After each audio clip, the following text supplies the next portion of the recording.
To Unstitching ADHD Urban Ed Talks.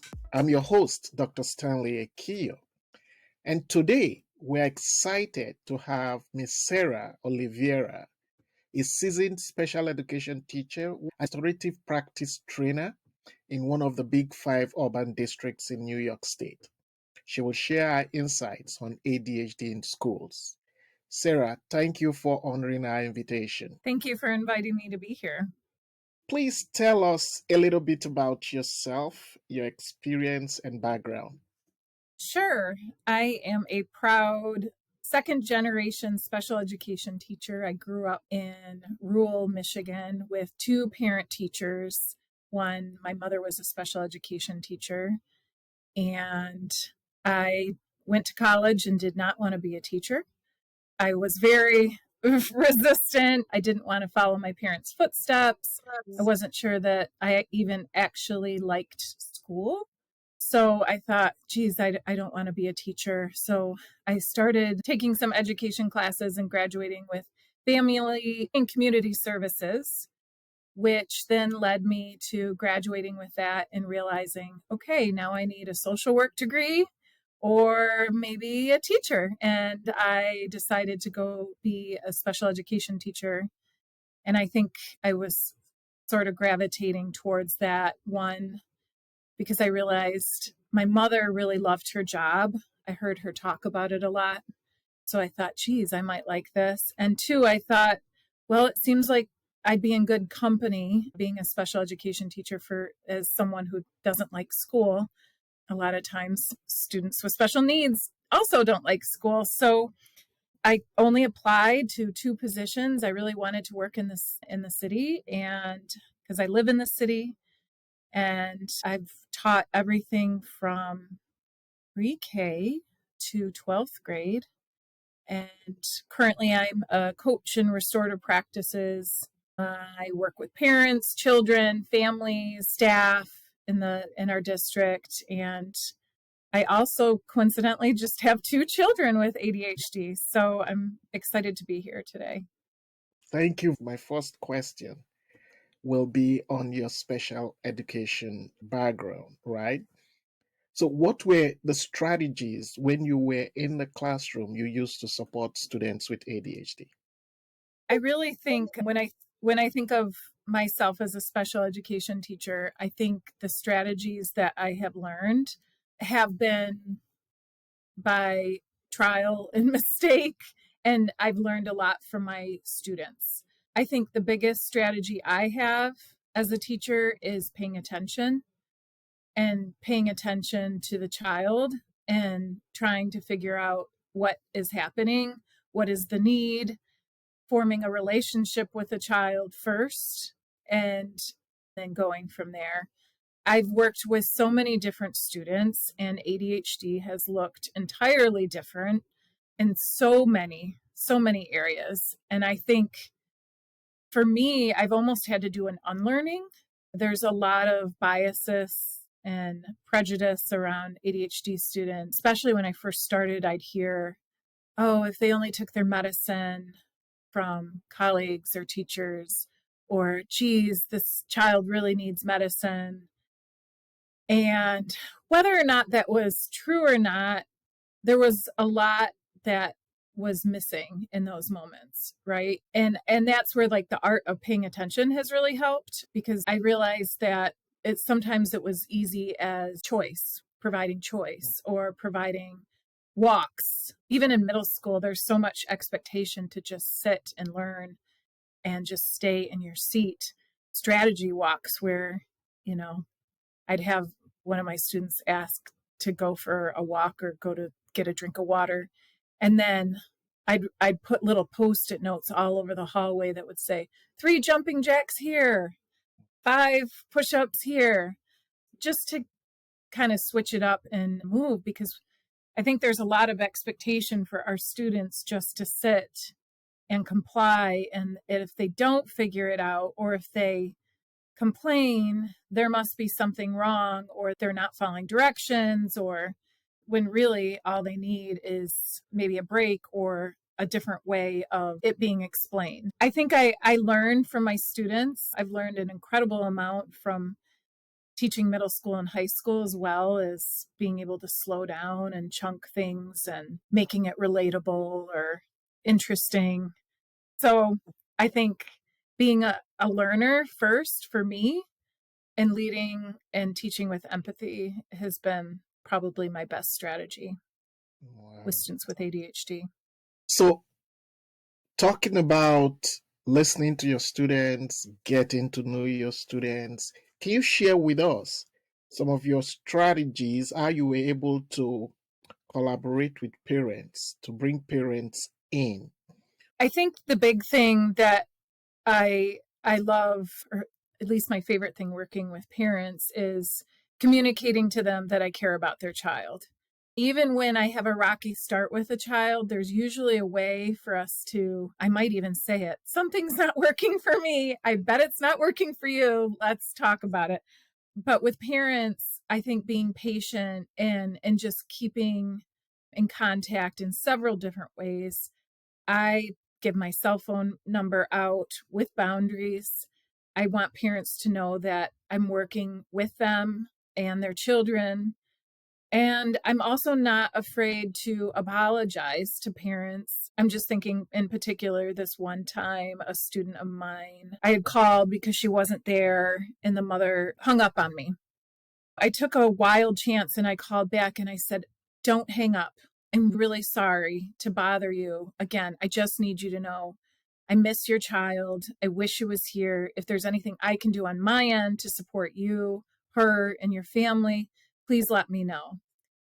And all of a sudden, her tone changed and she kind of sighed and she said, "Oh my goodness, thank you so much. Turns out my grandma who raised me, she died this morning, and I'm just feeling really, I feel like I thought you were just, you know, calling because my daughter wasn't there." And I just assured her that I was there to support her. And I think as humans, we all have levels of how we show up in shame and school. I think with parents, I'm not afraid to be honest. I'm not afraid to apologize. And I'm not afraid to tell them that I'm right here for them and their children, and that they are their best. The, the best advice I got as a parent when I was trying to figure out if my son indeed had ADHD, his teacher said, "You are your best advocate as a parent." So I think that's what I can do too, is remind parents, I don't know, I'm not an expert. You are more of an expert with your child than I am. And I'm here to work with you and help your child. So, Yeah. What a powerful story. You know that popular saying, be nice to people you meet because you really don't know what they are carrying on their shoulders. And most times, yes. their reaction is not personal. It's just, what is weighing them down. And you were able to Mhm. demystify that and to get to a parent because of your love for your student. Now, there's another question about collaborating with parents. I want to know what you think about home visits. These days I hear teachers a little bit skeptical about home visits, a strategy to connect with parents. When I first started in my particular job, home visits were really part of how we showed up with parents. And for me, it told another story. It also, it kind of, it was almost like a bridge in a way that I really enjoyed. And I think over the years, certain schools have gotten, or even our district has gotten less and less encouraging, or even just talking about the power of home visits. But I'm a big proponent of home visits. It's time, but it's like putting time in an emotional bank. It builds a different way of, I think a lot of times, especially for parents who are reluctant or might have transportation issues, you coming to them instead of them always coming to you is such a huge thing. And I remember during the pandemic, my son's teachers in my district, they went and visited every middle school student, and there were, I think, 80 of them in the class at that point. And it meant the world for, my son to see 4 of his teachers with a t-shirt. And so I think it connects the humanity in us. I think a lot of times, because we're in a big system, there's been so much harm, and we don't know folks' stories, that it connects us in a different way in the humanity of each other. Yeah, thank you. Now let's talk about restorative practices. You're a coach and I've seen you do great things, and I would love to hear and give our listeners an opportunity for you to share how you support kids with diverse needs, not just ADHD, but especially ADHD, with their behavior and emotions. Sure. I think I became really passionate about restorative practices because it introduced me to a different way of showing up with each other. I think the idea of connection before content, or connection before compliance, or connection before whatever is happening, seemed so real for me. So I think I would say I started getting really interested in restorative practices and asked the principal if I could do a training. And she said, "Oh, I have to send these people instead." And so then I asked her again, and I asked her, I think, 3 times until she said yes, because I just really felt passionate about wanting to know more about this work. Because I think my major reason was because I saw so many things not working. I saw so many of my students with special needs, ADHD, getting in trouble, getting suspended. I started to feel more like the majority of my job was supposed to be somehow controlling behaviors. My students who were behaving in ways that, were deemed challenging, and then sometimes it escalating and being punished for it. So I think I really wanted to know more about restorative practice because it seemed like it was a way to reach some of my students and introduce them to the bigger picture of schools. I found that the tools with restorative practices allowed me to reach students in a different and quicker way than I ever had before. It was of a place of understanding and empathy, and realizing one of the core assumptions in restorative practices, we say there's 7 core assumptions. And one of them is that everyone has already exactly what they need. And it's a matter of, how do we bring it out? How do we get that person to figure out how they can articulate it so they can help themselves? And what can we do to support them to be their best? I think it's from Kay Pranis, the 7 core assumptions, if anybody wanted to look them up. But the other one is that we all have gifts. I think our schools are designed to do a number on self-esteem, and restorative practices and those 7 core assumptions. Like the one says you have a gift instead of a deficit. I think so many of my students just struggle to feel like they're good enough, smart enough, capable of enough. I think our system doesn't do the greatest job of supporting it either. So restorative practices really holds on to the idea that you are completely enough, that you have a gift, and how, what do you need to be successful? I can see that. Can you share with us, one story where restorative practices made a big difference for a student with ADHD? I've been thinking about this story, and I'm not sure why. I had a student who had been diagnosed with ADHD at a very, very early age. And I had him all through 7th grade, all through 8th grade, and part of 9th. He was just genius at putting things together. He was the child that the teacher would call if the equipment wasn't working or if the smart board needed some sort of tuning. He could fix it in a second. And I remember reading about his young self and some of his past experiences, that is where he felt his best, when he was helping. And I had to teach a lesson to him in a group, a small group, in a push out room. And I was losing him. I was losing the group. They weren't understanding what I was teaching. And there were a lot of goofiness behaviors. I think it was a group of all boys, middle school. And I got so frustrated that I said, I really care about you all. I really want you to be able to get this and stay with me. I'm getting so frustrated. I'm going to go sit outside of the classroom. And there was a little window outside, and it was a teeny little room. So I just sort of sat there for a second, counted to 10 and calmed down a little bit. And then I peeked in the classroom, and the student who was having difficulty, he was teaching. He was at the smartboard and he was teaching. I went in and I sat in his seat and I let him teach. And the kids were listening. The other 3-4 students in the group were listening.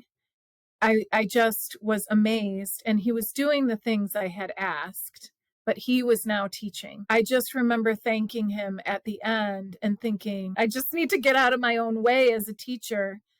And this is something like he needed to have a little bit of freedom. He needed to have, and it was almost a nod to our relationship. He and I did have a relationship, and he knew I was frustrated. And so it mattered to him that it mattered to me. And being able to lead something and then kind of understand it by leading. I wanted to tell you that story because it really sits in my memory.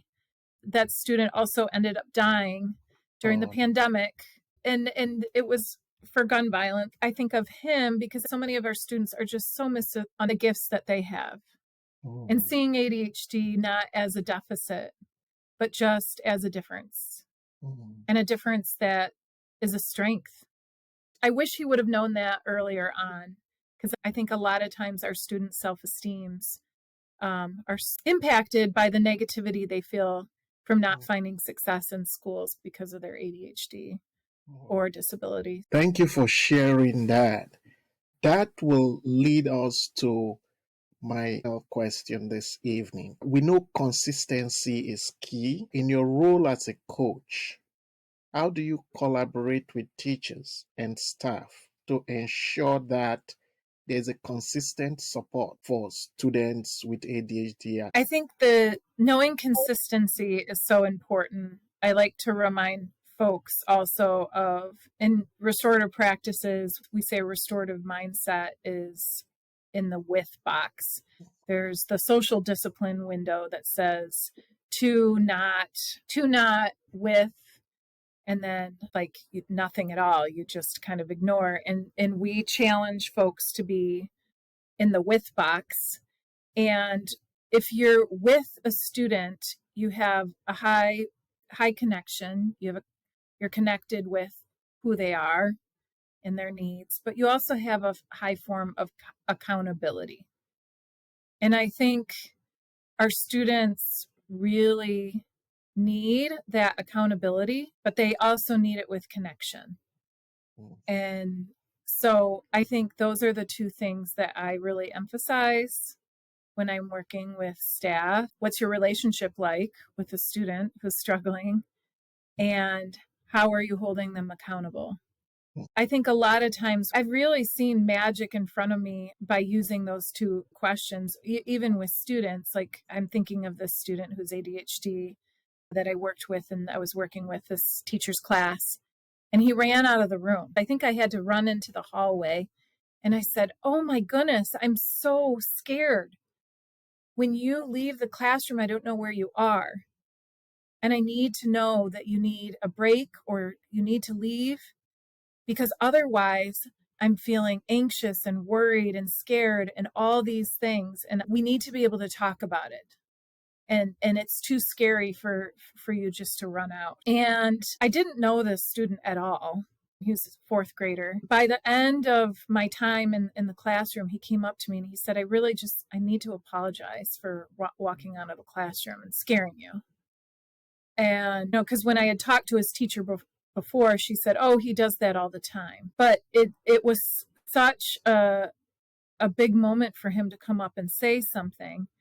And then weeks later, and when we were reviewing what our guidelines were to be together in that space, he said, if we have to leave the space, then we need to be able to talk about it. We can't just run out of the space. And I thought, geez, So I think working with educators and students and parents, that accountability piece, I mean, parents want their children accountable, but accountable and consistency doesn't mean punishing necessarily. Like, what are we trying to do? Are we trying to make change something, or are we just trying to punish for the sake of, we didn't like that expectation and it was, they ran out of the room and broke it. So I think really staying consistent and honest with children is also really helpful. And teachers need to see that it doesn't have to be us against them